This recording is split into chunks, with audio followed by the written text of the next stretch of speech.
Il était une fois, dans un pays lointain, dans un pays où le soleil brillait quasiment toute l'année, dans un pays où la végétation était foisonnante et abondante, un royaume.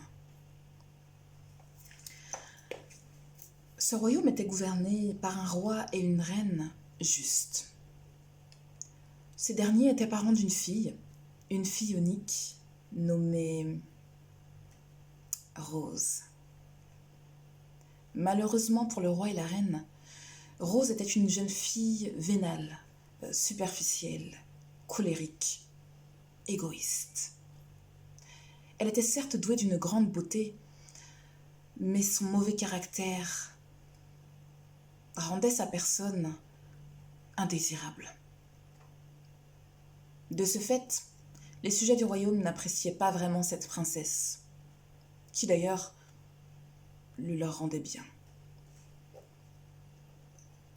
Rose exigeait plutôt que ne demandait les choses.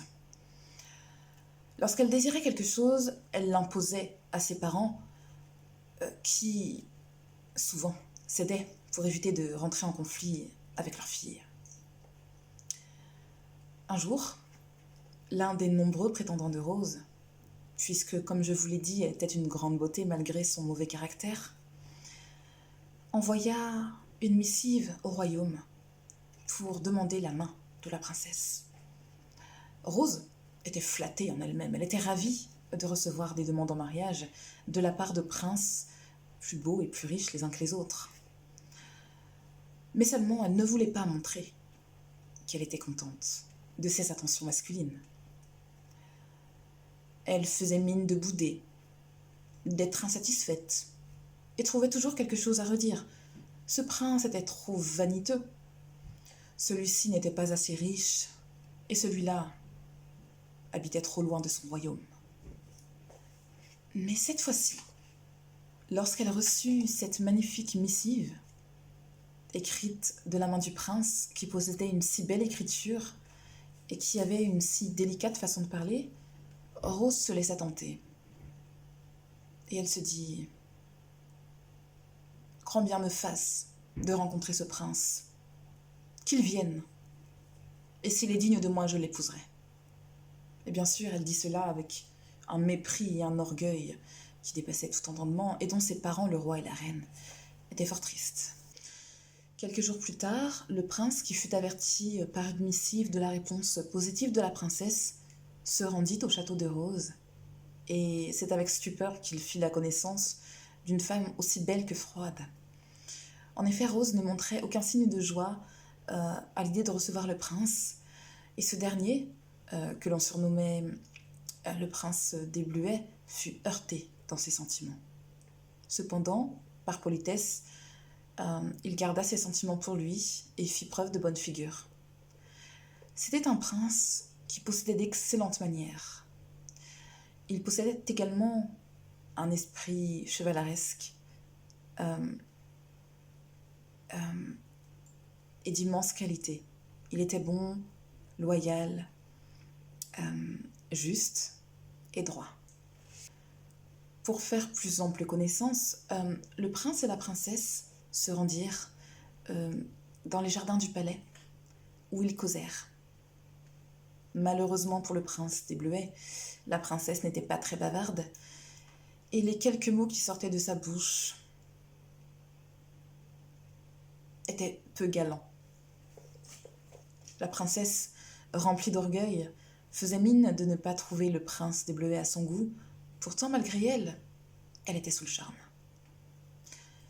Les parterres de fleurs étaient parfaitement entretenus et des dizaines de fleurs différentes poussaient les unes à côté des autres.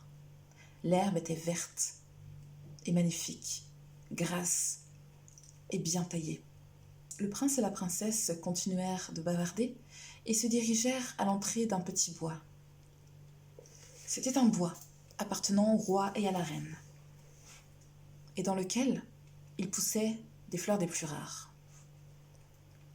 La princesse le savait et voulait par cela impressionner le prince.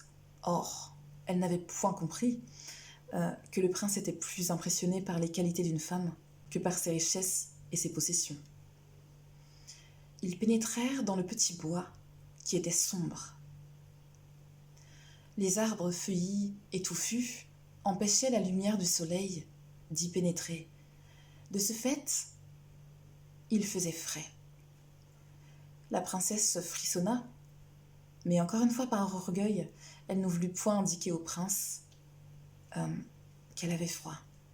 Mais le prince, prévenant, attentif et très observateur, lui dit « Ma chère princesse, je vois que vous tremblez.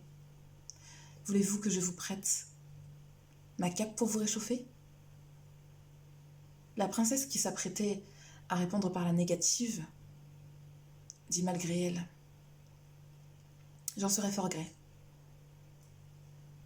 Elle ne pouvait pas s'empêcher d'être sèche. C'était dans son caractère. Délicatement, le prince posa sa cape sur les épaules de la princesse, qui au fond d'elle, au plus profond de son fort intérieur, sourit et en fut très touchée. Rose et son compagnon, le prince des Bleuets, continuèrent de se promener à travers des petits sentiers, s'enfonçant de plus en plus profondément dans ce bois. Rose, enfin détendue, commençait fort à apprécier la compagnie du prince. Et ils parlèrent tant et si bien qu'ils ne se rendirent pas compte que la nuit commençait à tomber. L'obscurité se faisait de plus en plus dense dans le bois qui était déjà très sombre, et la princesse ne savait plus où elle était. Elle commençait à prendre peur, mais n'osait pas dire au prince des Bleuets qu'ils étaient perdus.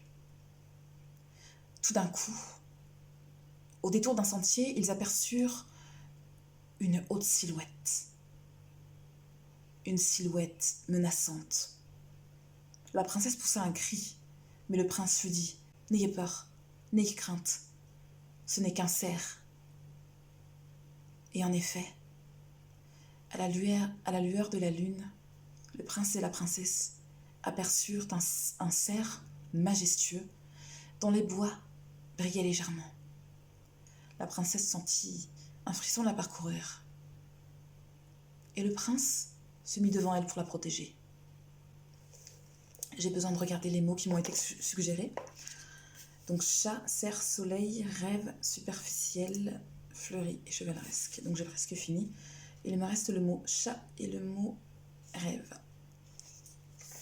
Le prince se mit devant la princesse pour la protéger. Et s'adressant au cerf, il dit d'une voix forte « Oh mon bon ami le cerf, voici la princesse Rose, et je suis le prince des Bleuets. Nous voici perdus dans cette dense forêt. Aurais-tu l'obligeance de nous montrer notre chemin, afin que nous puissions rentrer sains et saufs au palais de la princesse ?» Le cerf se mit à rire et répondit en ces termes « Mon bon prince des Bleuets, j'aurais eu grand plaisir à te montrer le chemin du retour, mais je refuse d'aider une femme aussi méchante que Rose. Je me souviens que lorsqu'elle était enfant, elle terrorisait tous les animaux de la forêt.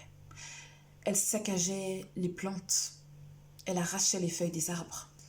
Je refuse d'apporter une aide quelconque à une personne aussi mauvaise. » La princesse fut piquée dans son orgueil, mais elle ne répondit rien.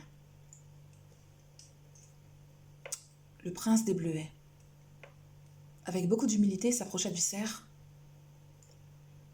et, décrochant le pendentif qu'il portait autour du cou, elle lui dit « Je m'excuse auprès de toi, de tes enfants et de tous les animaux et toutes les créatures de la forêt pour le mal que cette dernière a causé.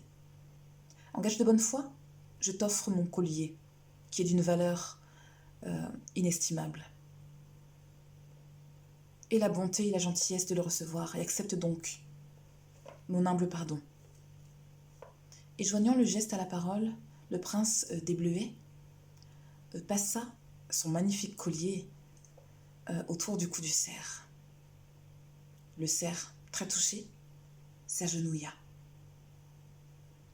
Il lui dit « Soit. Je sens en toi une grande sincérité. La princesse est pardonnée. Je vais vous montrer le chemin et vous sortirez sains et saufs de cette forêt. » Le cerf prit les devants et les mena à travers la forêt. Le prince et la princesse marchèrent toute la nuit et la princesse épuisée n'eut d'autre choix que de se laisser tomber au pied d'un arbre. Elle se plaint, j'ai tellement mal aux pieds. Mon dos est rompu. Que j'ai soif. Que j'ai faim. Quel malheur. Et s'asseyant au pied de l'arbre, elle tomba endormie de fatigue, de chagrin et de détresse. Le prince des Bleuets ajusta la cape qu'il lui avait prêtée et la recouvrit afin qu'elle ne prît pas froid. Il s'assit ensuite à ses côtés et monta la garde. Il dit au cerf, « La princesse ne pourra aller nulle part. Elle est bien trop fatiguée. » Le cerf lui dit, « Quand le jour se lèvera, tu n'auras qu'à continuer droit devant toi. Dans 1 ou 2 lieues, tu sortiras de la forêt et vous serez sauf. » Le cerf disparut. Plusieurs heures se passèrent, pendant lesquelles la princesse sommeilla, gémissant parfois et tremblant de froid. Le prince veilla sur elle du mieux qu'il put, puis, quand le jour se leva, il regarda autour de lui, à la recherche de baies sauvages, de fraises, de mûres et de framboises. Il en trouva quelques-unes et les rapporta à la princesse. N'osant la toucher, il l'appela « Princesse Rose, Princesse Rose. Veuillez m'excuser de vous déranger, mais il est temps de poursuivre notre chemin. Veuillez accepter ces quelques fruits que j'ai cueillis pour vous, afin que vous puissiez repartir le ventre vide, le ventre plein. Vous devez avoir grand faim. » Et il lui tendit les plus beaux fruits qu'il avait pu cueillir. La princesse leva des yeux ensommeillés vers le prince, fut extrêmement touchée, et elle eut l'impression que de son cœur s'arrachaient des morceaux de son mauvais caractère. Elle fut très reconnaissante envers le prince et se sentit en elle-même meilleure. Avant qu'elle ne pût songer à ce qu'elle était en train de dire, elle dit « Oh mon bon prince des Bleuets, sois béni pour ce que tu as fait pour moi. J'accepte ces fruits et je te prie d'en consommer la moitié avec moi. » Devant tant d'égards, tant de politesse et tant de gentillesse, le prince fut conquis. Il s'assit à ses côtés et ils mangèrent tous deux, en parlant gaiement. Puis, le prince tailla une canne dans une grosse branche de noisetier et il offrit la canne à la princesse afin qu'elle puisse marcher plus aisément, car il la savait fatiguée. Comme l'avait annoncé le cerf, le prince et la princesse marchèrent 1 lieue et demie et sortirent enfin de la forêt. Ils arrivèrent sur un chemin recouvert de terre et qui s'engageait en serpentant dans la campagne. Le prince dit « Oh, Dieu soit loué. D'ici peu de temps, nous risquons de trouver une ferme. De là, nous pourrons trouver du secours, un cheval, et rentrer chez ton père et ta mère. » Et comme le prince l'avait imaginé, il ne fut pas beaucoup de temps avant que les 2 prétendants ne tombent sur une grande ferme. À leur grande surprise, la ferme semblait déserte. Ni poules, ni chèvres, ni canards, ni chiens. Il n'y avait personne, ni aucun bruit. Le prince entra dans la cour et cria « Ohé ! Y a-t-il quelqu'un ? Je suis le prince des Bleuets, et voici la princesse Rose.